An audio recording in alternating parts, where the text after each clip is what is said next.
As you can see in the video, the explosion managed to blast out a decent sized crater. Ammonal is great for moving earth, as you can see here. We placed all the dirt back into the pit for the next blast, so we can recreate the same scenario.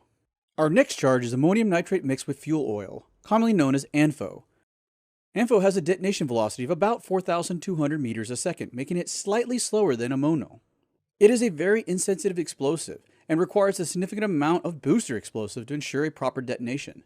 Lack of sufficient explosive base for the detonator can result in a partial detonation or no detonation at all. ANFO is also a commercially available binary explosive, just like ammonal.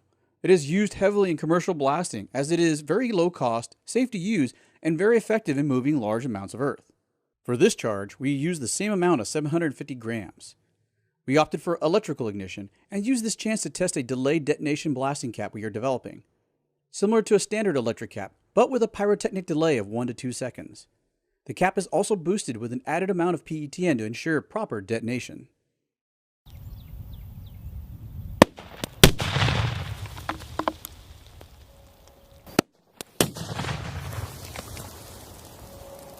You can see in the video that the blast isn't that large and is about the same size as the ammonal detonation.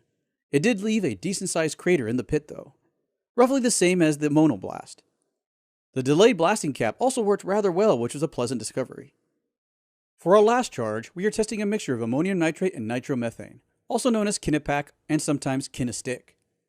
Kinepack has a detonation velocity of about 6,300 meters a second, making it the fastest of the three tested in this video, relatively close to TNT's detonation velocity of 6,900 meters a second. It is a fairly stable and insensitive explosive. Additives can make it more sensitive as it is difficult to detonate. A powerful blasting cap is usually required to ensure a proper detonation.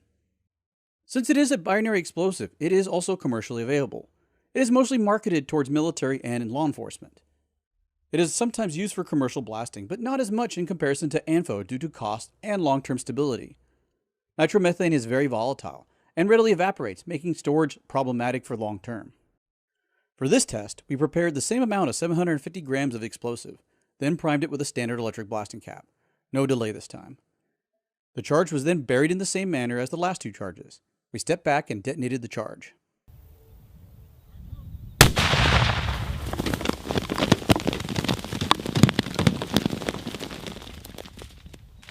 So as you can see in this video, the explosion was bigger and louder.